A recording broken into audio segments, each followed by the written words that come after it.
नमस्कार दोस्तों, जय श्री कृष्ण। तो दोस्तों, श्री कृष्ण का हृदय यानी दिल आज भी धड़क रहा है। तो आज ऐसे ही एक पौराणिक कथा के बारे में जानते हैं।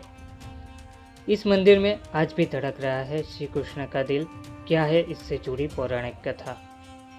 तो श्री कृष्ण का हृदय यानी दिल आज भी धड़क रहा है। श्री कृष्ण के मानव शरीर त्याग करने के बाद जब पांडवों ने उनका अंतिम संस्कार किया तो उनका दिल धड़क रहा था।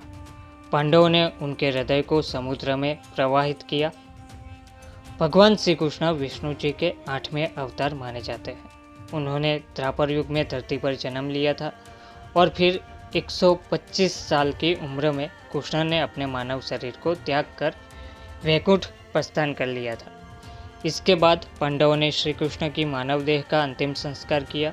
इस दौरान एक हैरान करने वाली घटना हुई। कृष्ण की पूरी देह तो जल गई लेकिन हृदय नहीं चला। उनका दिल धड़क रहा था। पांडवों ने श्री कृष्ण के हृदय को समुद्र में प्रवाहित कर दिया। कहते हैं कि कृष्ण का दिल आज भी धड़क रहा है। श्री कृष्ण भगवान थे लेकिन उन्होंने एक धरती पर जन्म लिया था, इसलिए उनकी मृत्यु निश्चित थी। पौराणिक कथाओं के अनुसार एक बार कृष्ण वन में लेटे हुए पीपल के पेड़ के नीचे विश्राम कर रहे थे। तभी एक बहेलिये ने गलती से उन्हें हिरण समझकर तीर से वार कर दिया। इसके बाद श्री कृष्ण ने नदी किनारे अपना मानव शरीर त्याग कर दिया और वैकुंठ या गोकुल धाम चले गए।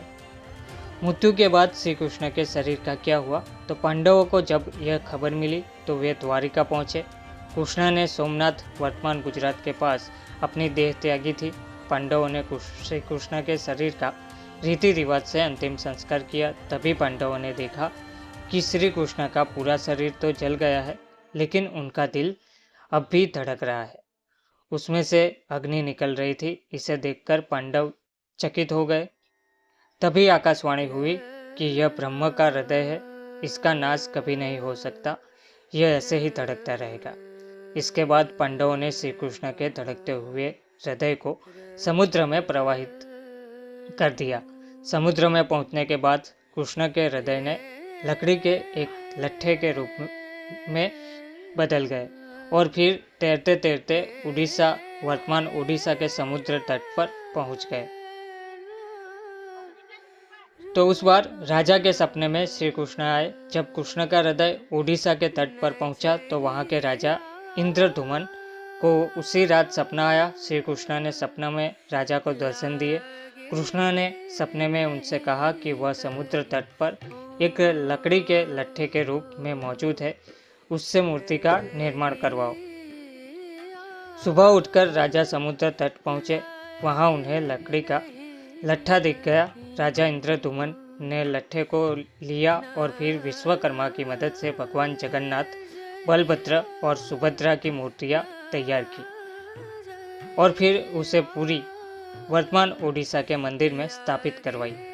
मूर्ति में धड़क रहा है कृष्ण का दिल। तो कहा जाता है कि जगन्नाथपुरी स्थित मंदिर में स्थित भगवान जगन्नाथ की मूर्ति में आज भी श्री कृष्ण का हृदय धड़क रहा है। हर 12 साल में जगन्नाथ की मूर्ति का आवरण बदल दिया जाता है। उस समय पूरे मंदिर में अंधेरा कर दिया जाता है। जो पुजारी आवरण बदलते हैं वे भी आंखों पर पट्टी बांधे रखते हैं। कहते हैं कि उस मूर्ति में कृष्ण का हृदय धड़क रहा है। उसमें से निकल रहे तेज को अगर कोई देख ले तो उसकी तुरंत ही मृत्यु हो जाती है। तो दोस्तों, ऐसे ही पौराणिक कथा जानने के लिए हमारे चैनल को आज ही सब्सक्राइब करें। वीडियो अच्छा लगा हो तो वीडियो को लाइक और शेयर अवश्य करें। जय श्री कृष्ण। धन्यवाद।